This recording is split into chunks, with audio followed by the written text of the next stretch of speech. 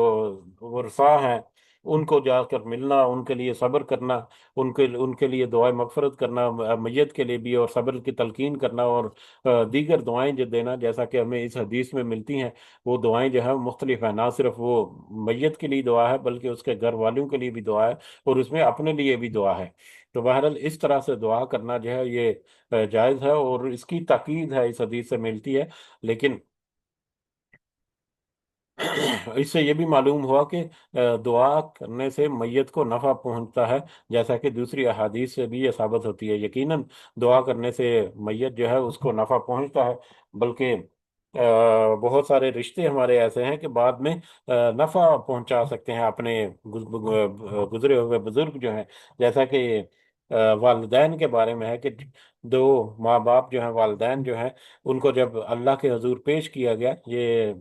قیامت کے بارے میں ہے، تو ان کے درجات اللہ تعالیٰ نے ان کو جنت میں اعلیٰ درجات جو ہیں وہ عطا فرمائے۔ تو انہوں نے کہا کہ ہماری تو کوئی ایسا عمل نہیں تھا، کوئی ایسا عمل ہمارا دنیا کی زندگی میں نہیں تھا کہ ہم اتنے بڑے اعلیٰ درجات ہمیں ملے۔ تو اللہ تعالیٰ کہے گا ان سے کہ تمہارے والد، تمہارے بچے، تمہاری اولاد جو ہیں وہ تمہارے لیے پیچھے دعا کرتے رہے، رب ارحمہما کما ربیانی صغیرا۔ ہمیں اپنے بزرگوں کے لیے، چاہے وہ حیات ہیں، اس دنیا میں ہے، چاہے اس دنیا سے رخصت ہو گئے، ہمیں ان الفاظ کے ساتھ بڑی اچھی طرح سے ان کے لیے دعا ضرور کرنی چاہیے، رب ارحمہما کما ربیانی صغیرا۔ تو بہرحال اس طرح سے جو اس دنیا سے گزر گئے ان کے لیے بھی کچھ بریکٹس میں رہتے ہوئے کچھ اعمال کیے جائیں یا دعا کی جائے، جیسا کہ اولاد جو ہے وہ صدقہ کرے تو اس کا صدقہ جو ہے وہ بھی، تو کسی نے صدقہ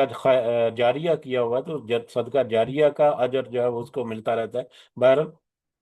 لیکن اس میں کچھ معاملات میں کافی سارا اختلاف ہے، ہم زیادہ اختلافی گفتگو یہاں پر ہم نہیں کرتے کہ کیا ہاتھ اٹھا کر دعا کرنی چاہیے یا نہیں کرنی چاہیے، یا قبر پر جا کر دعا کرنا چاہیے، یا گھر پر جا بیٹھ کر ہی دعا کی جا سکتی ہے۔ یہ سارے متفرق معاملات جو ہیں ان میں کافی سارا اختلاف ہے، مختلف علماء جو ہیں وہ اپنی اپنی رائے رکھتے ہیں اور اپنے اپنے دلائل جو ہیں وہ دیتے ہیں۔ تو بہرحال ہمارا یہ ٹاپک بھی نہیں اور ہماری یہ بساط بھی نہیں کہ ہم اس قدر علمی طور پر گہرائی میں جا سکیں۔ تو بہرحال ہمیں اپنی تسلی جو ہے وہ ضرور رکھنی چاہیے ایسے میٹر میں، جہاں تک ممکن ہو ہم اپنے کنسپٹ جو ہیں وہ تھوڑے بہت ہمیں بہتر رکھنے چاہیے اپنے معاملے میں۔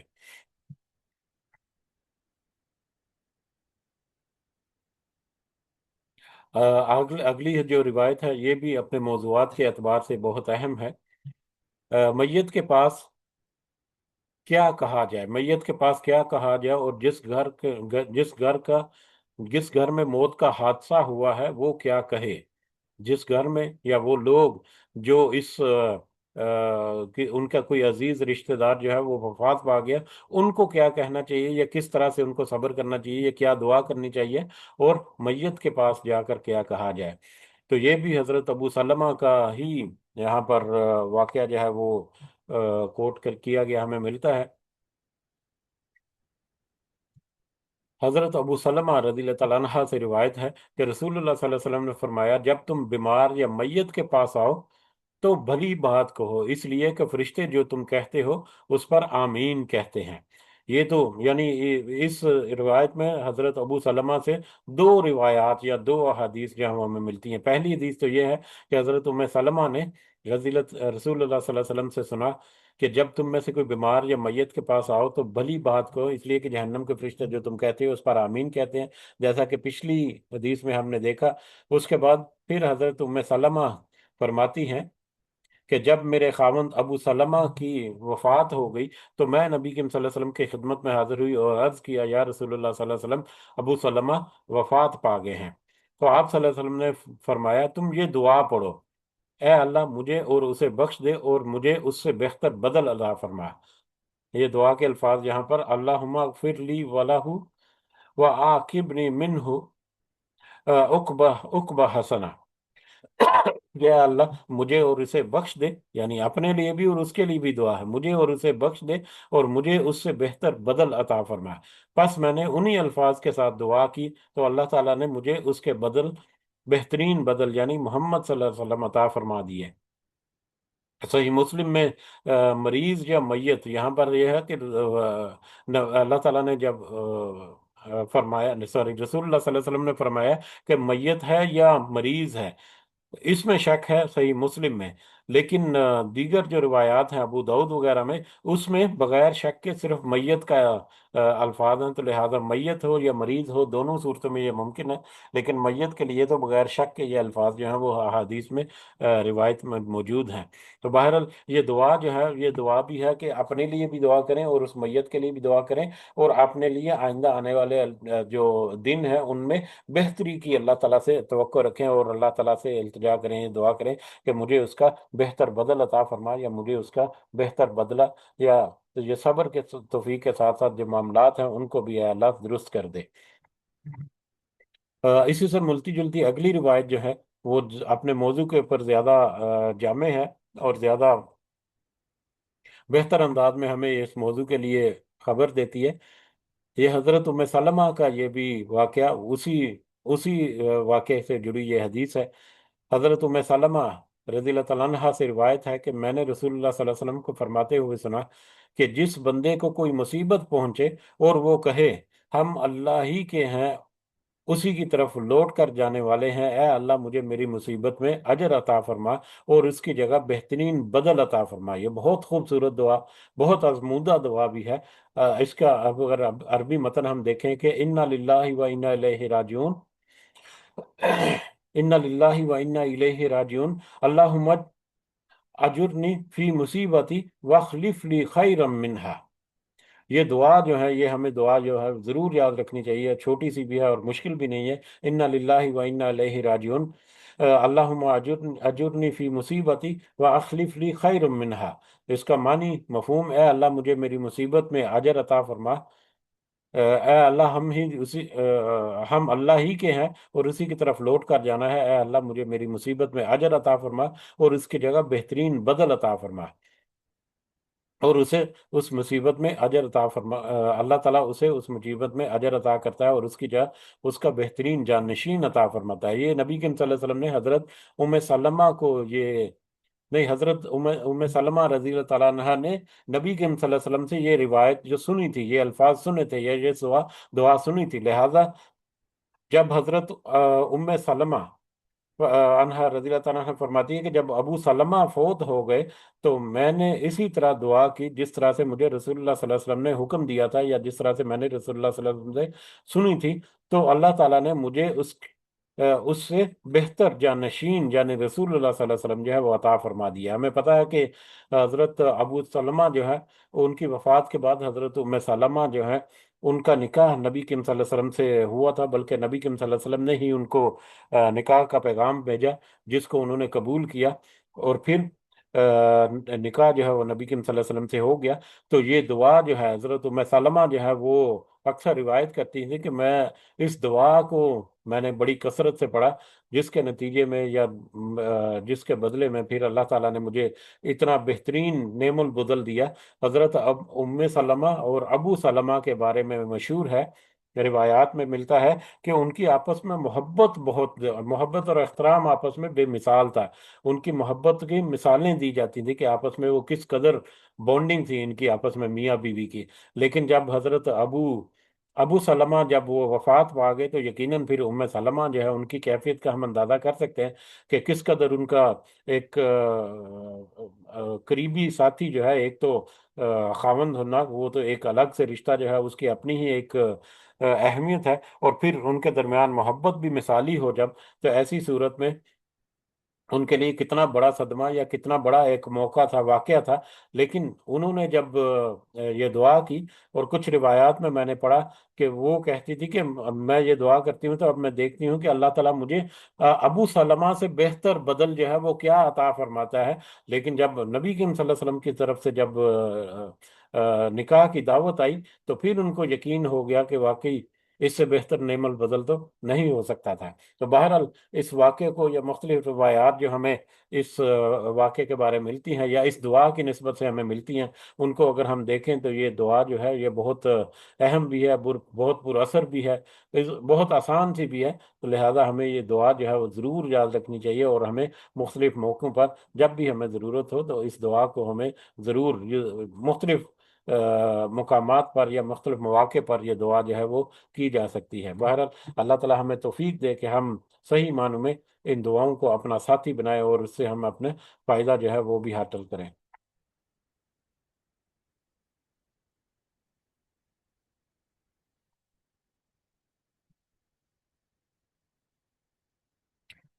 جی میرا خیال ہے یہیں پر رکتے ہیں ہم، اس سے آگے جو ہے وہ انشاءاللہ اپنے اگلے سبق میں کنٹینیو کریں گے، اس دعا کے ساتھ کہ اللہ تعالی ہمیں صحیح سمجھ کے ساتھ ساتھ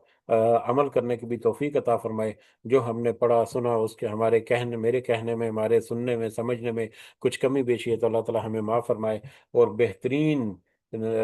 جو اس کی جو سمجھ بوجھ ہے وہ ہمارے ذہنوں میں ڈال کر اس کے مطابق ہمیں عمل کرنے کی توفیق عطا فرمائے۔ آمین یا رب العالمین، وما علینا الا البلاغ المبین۔